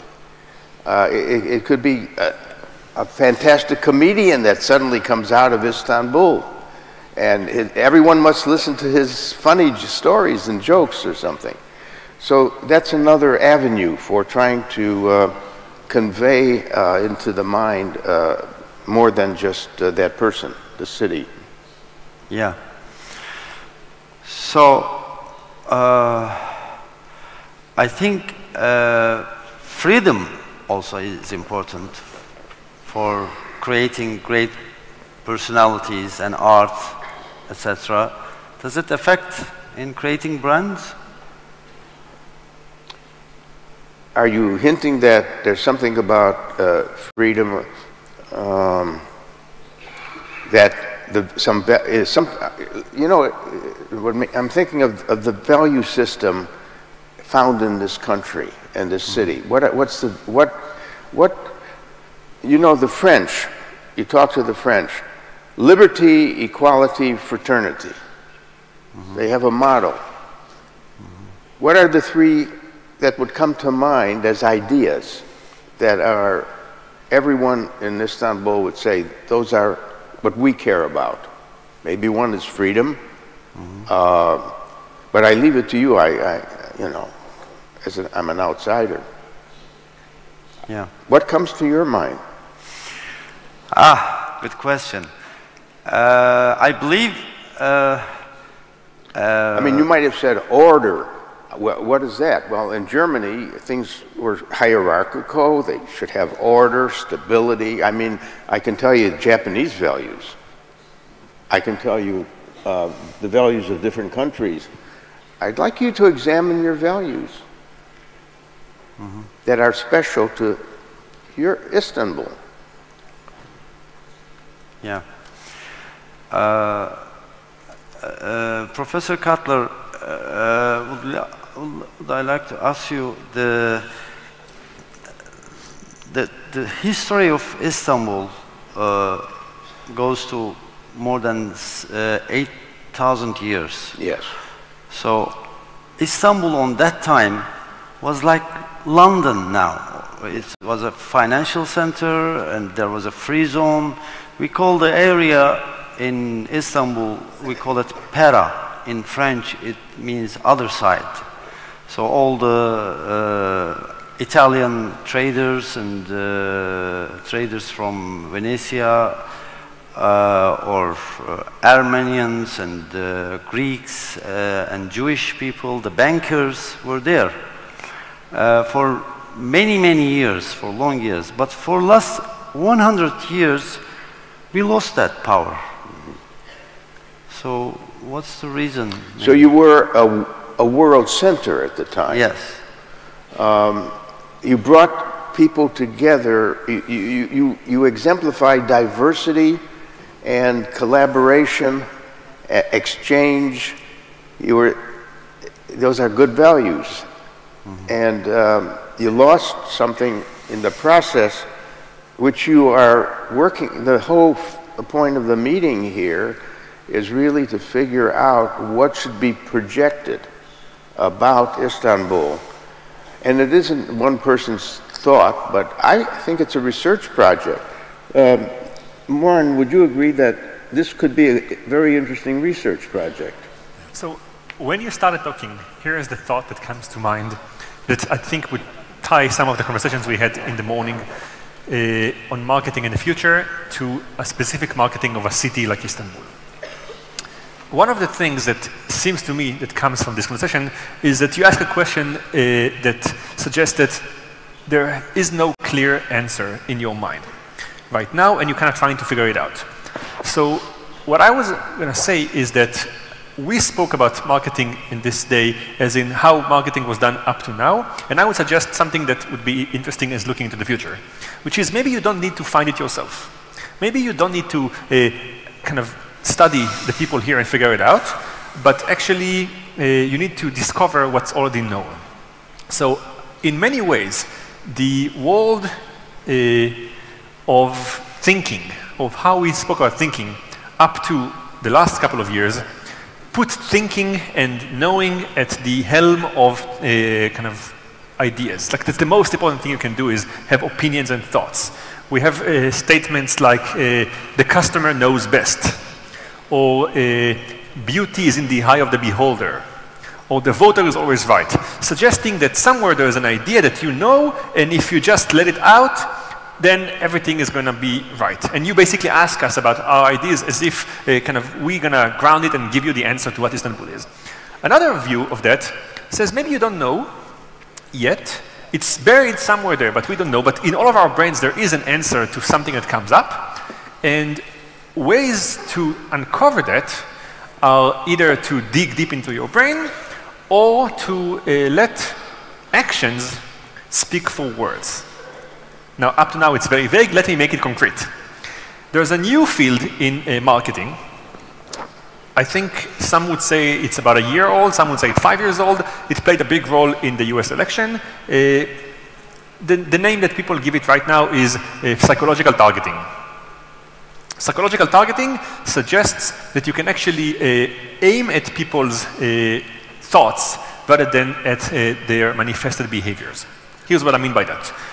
Most of you in the room, if you ever went to Facebook and tried to target digital targeting of certain groups, you had a menu of options that Facebook gives you of how to target them. The menu includes age, gender, race, past behavior. So you can say, I want 40 to 45-year-old women that have bought this product in the last 10 years, who care about this, who maybe search for that. And this is how you kind of chose your group, your segment, and you started promoting to them whatever advertising it. There's a new concept that is driven by psychologists and neuroscientists right now that says maybe you can target people not by their demographics, ideas, or by behavior, but what's in their mind, but there's psychology. So psychologists have, I'm sorry, I'm a bit of a lecturing one, I'm going to quickly finish that. Psychologists suggest that every person has some psychological traits that you can map. So the classical ones would be how extroverted they are, so kind of reaching out versus introverted, people that like to be more kind of in their own shell. Some people are more neurotic, some are more emotional, some are more emotionally stable, some are more open. There are kind of a set of traits. And what's unique to those traits is that you can map them by asking questions, and they're very stable. A person who's extroverted would be extroverted even 5, 10, 20 years later. It doesn't change often. It's written in our brain in a very coded way.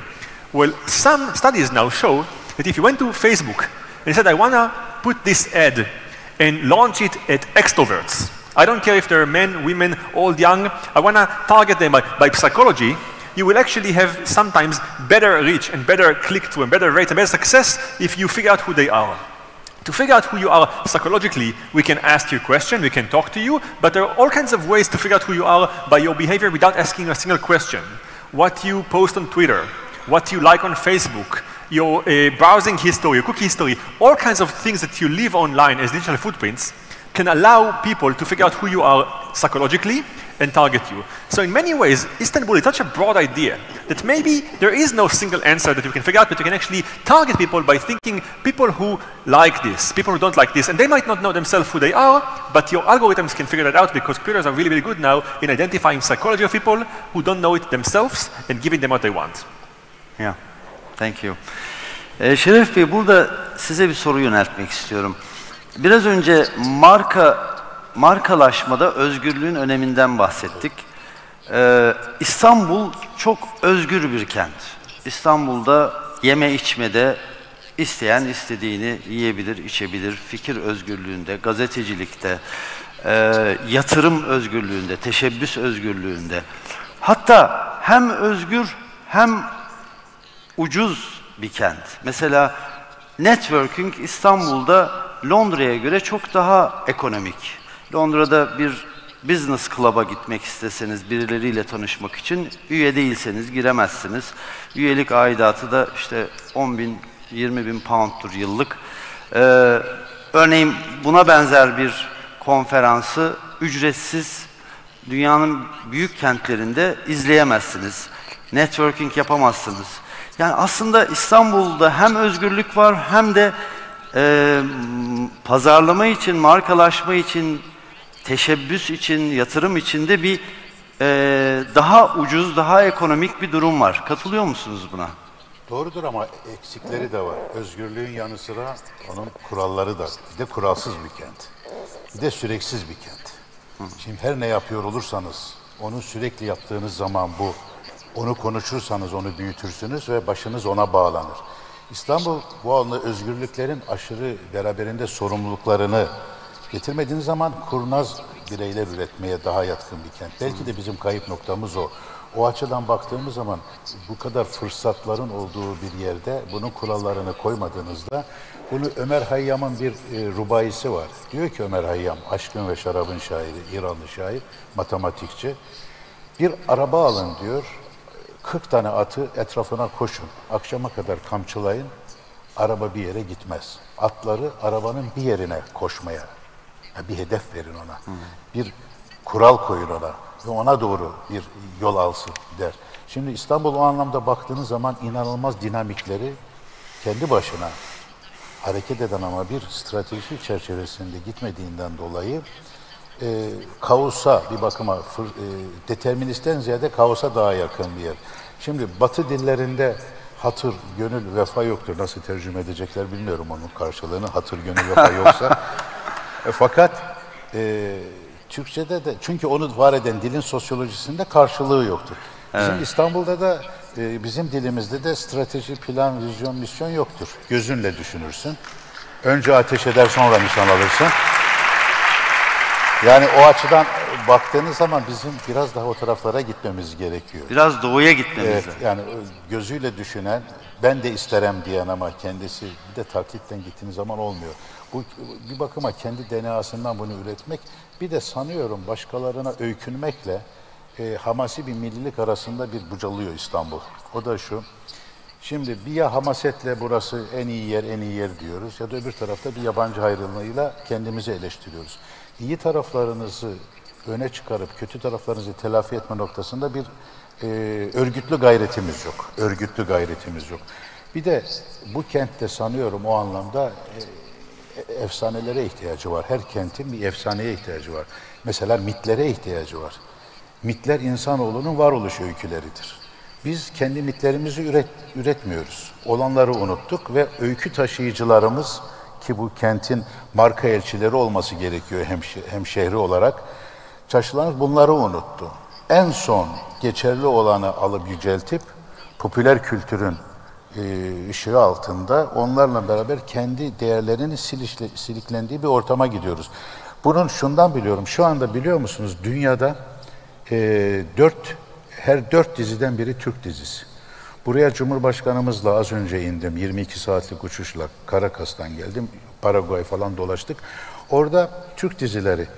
Ondan önce Hindistan'daydım, 150 milyon Hindistanlı Türk dizisi izliyor ki koca bir şey. Benden rica ettiler, ya bunu iletir misiniz? Onların Bollywood'u var. Bollywood Oscar törenini biz Türkiye'de yapmak istiyoruz. Bunu geldik, anlattık. Ya onlar işte gereksiz böyle fuzuli şeyler dedik. Ve New York hemen onu kaptı bizden. Şimdi yani akıllı olmazsan senin elindeki fırsat, sana sunulmuş, tepsiyle sunulmuş fırsatı başkası elinden alıyor. Şimdi bunun az önce söylediğiniz bu özgürlük ortamlarıyla falan uzaktan yakından onun sorumluluğuna denk düşen bir tarafı yok. O açıdan ben daha akıllı derken biraz da o anlamda daha vicdanlı ve daha da şuurlu bir marka elçilerinden söz ediyorum. Siz biraz önce İstanbul'un marka gönüllüleri, elçileri yok dediniz. Sayın Profesör'e soralım. İstanbul'un marka elçisi olur musunuz Sayın Cutler?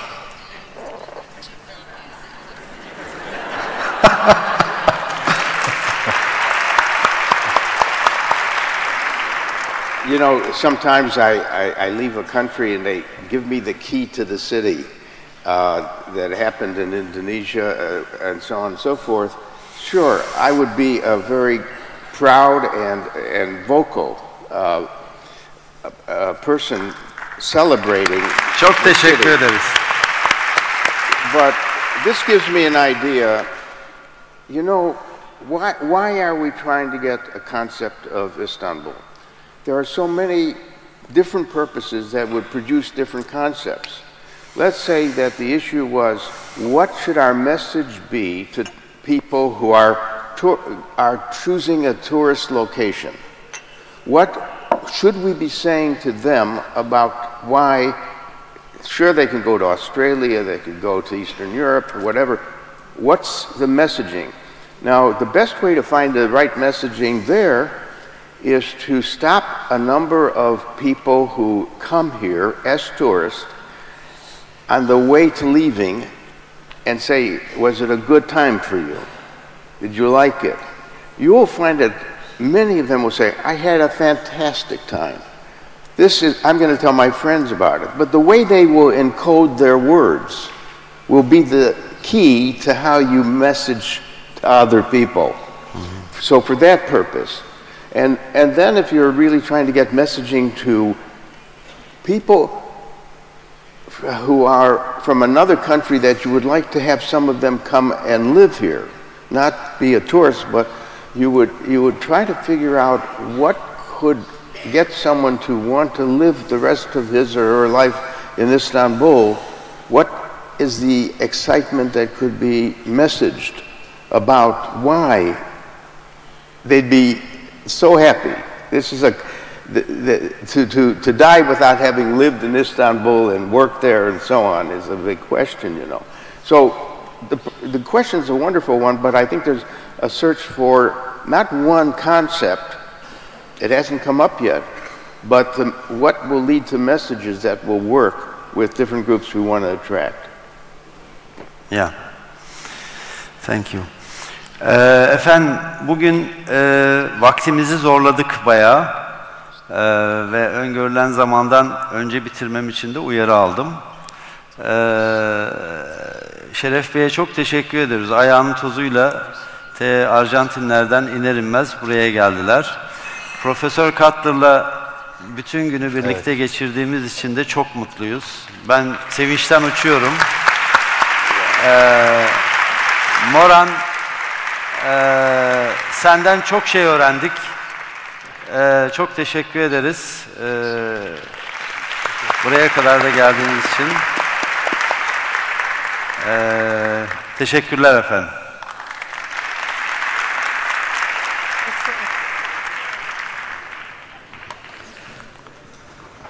Evet, çok teşekkür ediyoruz değerli panelistlerimize bu güzel oturum için. Değerli katılımcılar, bu panelin sonlanması ile birlikte World Marketing Summit İstanbul'un da sonuna geliyoruz. Her birinize teşriflerinizden ötürü çok teşekkür ediyoruz. Katılım sertifikalarınızı kayıt alanından alabileceğinizi de bir kez daha hatırlatıyoruz. Şimdi de tüm konuşmacılarımızı hatıra fotoğrafı çektirmek adına sahneye davet ediyorum Sayın Başkanımla birlikte. Bu fotoğrafın ardından da İstanbul Ticaret Odası Yönetim Kurulumuzla birlikte ikinci bir fotoğraf alacağız. Bunu da belirtmek isterim. Tüm konuşmacılarımızı sahneye davet ediyorum. Hatıra fotoğrafı çektirmek adına.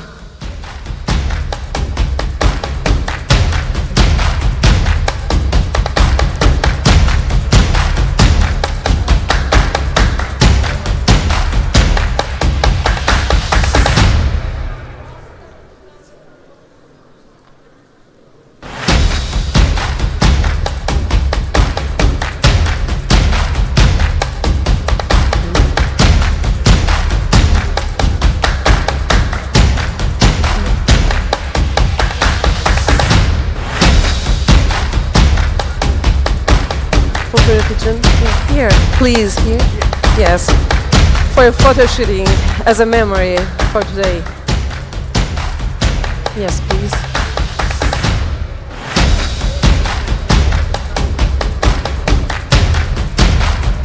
Please keep a little bit closer. Okay, thank you. A little bit closer. Yes. Yes. Evet, böyle mi? Excuse me. Herkesi böyle mi istiyorsunuz? Excuse me, could you please have a seat here? It is better for photo shooting. Can I have you here? Thank you so much. Thank you. Thank you. Tamam mıdır sizin için? Daha iyi değil mi? Tamam. Buyurunuz. Buyurunuz. Tamam.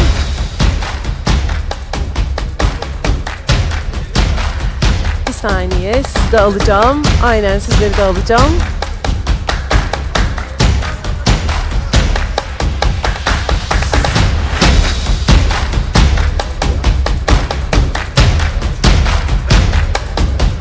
Just a minute. Yes. Yes.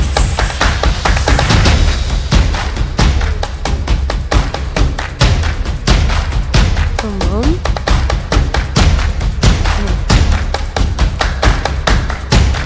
Evet, şimdi de yönetim kurulu üyelerimizi alıyoruz. Hep birlikte bir hatıra fotoğrafı çektiriyoruz kendileriyle birlikte.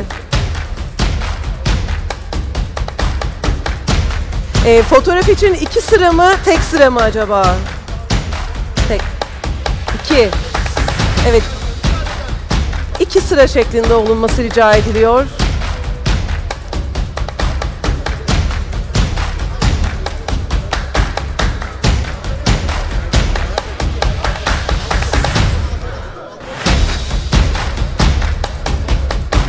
Evet, tüm konuşmacılarımız, başkanımız, yönetim kurulumuz hep bir arada hatıra fotoğrafıyla bu muhteşem zirveyi sonlandırıyoruz.